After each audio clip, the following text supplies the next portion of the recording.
அப்ப இன்னொரு வெள்ளத்தை சென்னை தாங்குமா? அப்ப பரந்தூர்ல நீங்க கிரீன் ஏர்போர்ட்லாம் கட்ட முடியாது.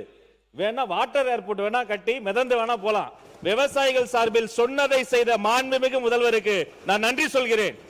மாணவ தொழில்துறை அமைச்சர். ஏன் பரந்தூர் கைவிடப்பட்டது? இதுக்கு வந்து முக்கிய ரீசன் வந்து அங்கே வந்து பல காலமாக ரைஸ் கல்டிவேஷன் வந்து பண்ணிட்டு இருக்காங்க. அதாவது 3 சீசன்ஸ், சாம்பா, தள்ளடி, சொர்ணாவரி அப்படின்ற 3 சீசனில் டிஃப்ரெண்ட் அந்த இது வந்து நம்ம கல்டிவேட் பண்ணிட்டு இருக்காங்க. ரொட்டேஷனில் கிரவுண்ட் நட்டும் சுகர் கேனும் பண்ணிட்டு இருக்காங்க. அதே மாதிரி ட்ரை சீசனில் பல்சஸ் அண்ட் மில்லட்ஸ் வந்து பண்ணிட்டு இருக்காங்க.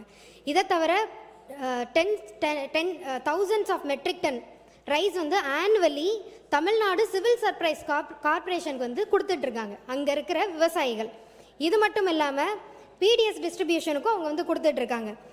இந்த நிலம் வந்து என்ன அப்படின்னு பார்த்தீங்கன்னா, எப்பயுமே ஒரு வாட்டர் பாடி, அதாவது மழை பெய்யாமல் இருந்தாலும் அது வந்து கல்டிவேஷன் நடக்கக்கூடிய அப்படிப்பட்ட ஒரு விளைநிலம். அந்த இடத்த நம்ம வந்து இன்னைக்கு ஏர்போர்ட்டாக மாற்றணும்னு சொல்லிட்டு இருக்கோம். இதை தவிர அங்கே வாட்டர் கெனல் வந்து 2 இருக்குது. குணகரம்பாக்கம், கம்மங்கால் கெனல், 2 கெனல்ஸ் வந்து இங்கே இருக்குது. இது வந்து எப்படி உங்களுக்கு செயல்படுதுன்னா, ஒரு ப்ரெஷரை ரிலீஸ் பண்ணி அந்த வாட்டர் பாடி வந்து தானாகவே அடையார் ரிவருக்கும் செம்பரம்பாக்கம் லேக்குக்கும் இன்னைக்கு வந்து போய்கிட்டு இருக்கு. இதை நம்ம அழிச்சிட்டோம் அப்படின்னா ஆட்டோமேட்டிக்காக சென்னை சிட்டிக்கு வந்து உள்ளேயே ஃப்ளட் வர்றதுக்கான பல வாய்ப்புகள் இருக்குது. இவ்வளவையும் நம்ம அழிச்சு நம்ம ஒரு பரந்தூர் ஏர்போர்ட், நாம் வந்து ஏர்போர்ட் வேணான்னு சொல்லவே இல்லை. இன்னொரு இடத்த நாங்கள் இந்த மாதிரி அதுவும் அது ஒரு சரிவான இருக்கிற ஒரு விளைநிலம், அந்த இடத்துல நீங்கள் எவ்வளோ தூரம் மண்ணை போட்டு இன்னொரு ஒரு ஏர்போர்ட்டை நீங்கள் கொண்டு வருவீங்க?